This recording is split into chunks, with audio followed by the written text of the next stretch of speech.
क्या ऐसे कुछ दवाएं भी हैं जिनके सेवन से जो है कान के सुनने की हियरिंग क्षमता पे फर्क पड़ सकता है? डेफिनेटली, उनको हम कहते हैं ओटोटॉक्सिक ड्रग्स। ओके। तो जैसे अमाइनोग्लाइकोसाइड्स हैं, आपको याद होगा पहले हम स्ट्रेप्टोमाइसिन इंजेक्शंस देते थे ट्यूबरकुलोसिस में, टीबी में। जी। तो ये सारे जो है सीधा कान को खराब करते हैं। ओके। फिर हम ये जो गोलियां खाते हैं, ब्लड थिनर्स, डिस्परिन, ओके। बहुत खराब करती हैं। ओके। और उसके बाद हो गया कुछ डायूरेटिक्स हैं, ये सब कान को हमारे नुकसान पहुंचाती हैं और ये चीज़ नहीं करनी चाहिए। वो तो मैंने आपको बताया कि लाउड साउंड इन सब से होता है जी। लेकिन आजकल सडन सेंसिन्यूरल हियरिंग लॉस बहुत होने लगा। सडनली आपका कान बंद हुआ, जैसे कि स्ट्रोक हुआ और आपकी हियरिंग चली गई। ये अक्सर होता है वायरल या वैस्कुलर, या तो खून की नली बंद हो गई या वायरस घुस गया अंदर। और वायरस मैंने आपको बताया था, यहाँ पर रेस्पिरेटरी वायरसेस हैं, रुबेला, रोटा वायरस, ये सारे जितने भी अपर रेस्पिरेटरी वायरसेस होते हैं, ये दोनों को, हमारी सुनने की शक्ति को और बैलेंस की शक्ति को, अब ये वायरल लेब्रिंथाइटिस कर देता है तो हमारा बैलेंस में हमें चक्कर आने लगते हैं। और खास तौर पे कोविड के बाद बहुत होने लगा, अंदर कुछ ऐसे चेंजेस आए जिसके कारण ये कोविड के बाद तीनों चीजें, हेयरिंग लॉस, टिनिटस और वर्टिगो बहुत ज्यादा हो गया। तो जैसे कुछ लोगों को वर्टिगो की काफी प्रॉब्लम होती है, अक्सर मैंने देखा है ओल्ड एज महिलाओं में काफी देखा गया है ये, तो क्या कनेक्शन है वर्टिगो का होने का और कैसे ये जो है इसको रोका जा सकता है? या देखिए, मोटा मोटा मैं आपको वही बता रहा था कि हमारा जो चक्कर वाला पोर्शन है वो इनर ईयर से शुरू होता है जी। फिर नस होती है, ये दोनों तरफ से नसें ब्रेन में जाती हैं।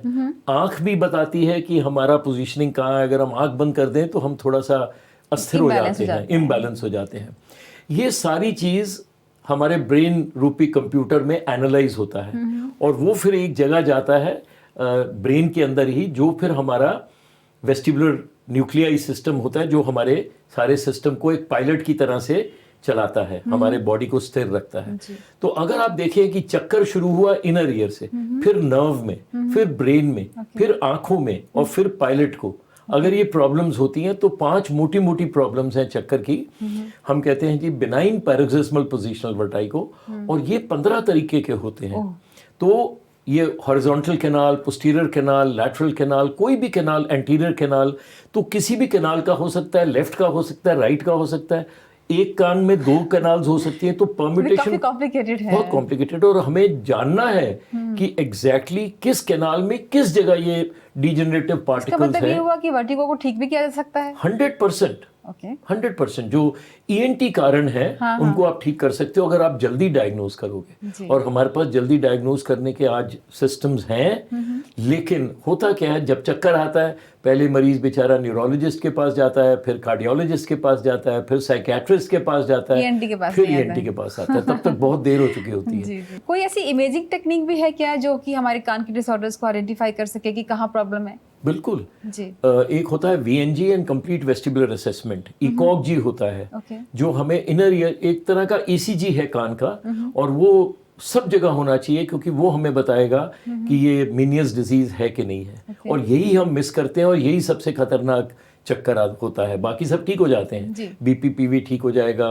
VOR एक हम कहते हैं वेस्टिबुलो ऑक्यूलर रिफ्लेक्स डिसऑर्डर, आंख और कान जुड़े हैं और इनमें अगर डिस्क कोऑर्डिनेशन हो जाएगा तो उसको ठीक कर देते हैं सिर्फ एक्सरसाइज से, कुछ आपको करना नहीं है।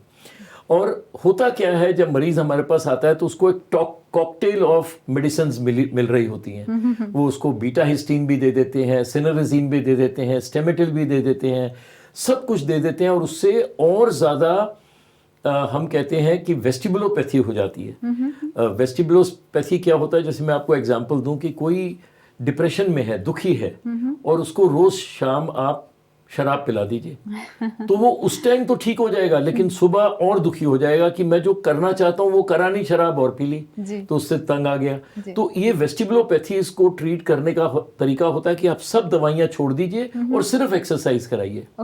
और मिनियर्स में आपको कान में स्टेरॉइड के इंजेक्शंस देने ही पड़ेंगे। क्योंकि मैं इसका एग्जाम्पल क्या देता हूँ, मिनियस डिजीज में क्या हुआ, अंदर का जो एंडोलिम्फ है वो भर गया, और कारण सब मैंने आपको बताया, थायराइड ये सब, तो उसको आप भी ठीक करेंगे। प्लस एक सिंक में आपके पानी भर गया, आपकी मेड ने सिंक में गंदगी फैला दी, गंद डाल दी और वो बंद हो गया। तो अब आप क्या करेंगे, सबसे पहले नलका बंद करेंगे, फिर पानी को निकालेंगे और फिर एसिड डालेंगे। जी अगर आप एसिड नहीं डालेंगे तो जैसे ही नलका खोलेंगे वो फिर भर जाएगा, फिर ओवरफ्लो करेगा। जी तो आपको तीनों चीजें करनी है। आपको वेजोडाइलेटर ड्रग्स देने हैं ताकि जो इनर ईयर की सर्कुलेशन है वो ठीक हो।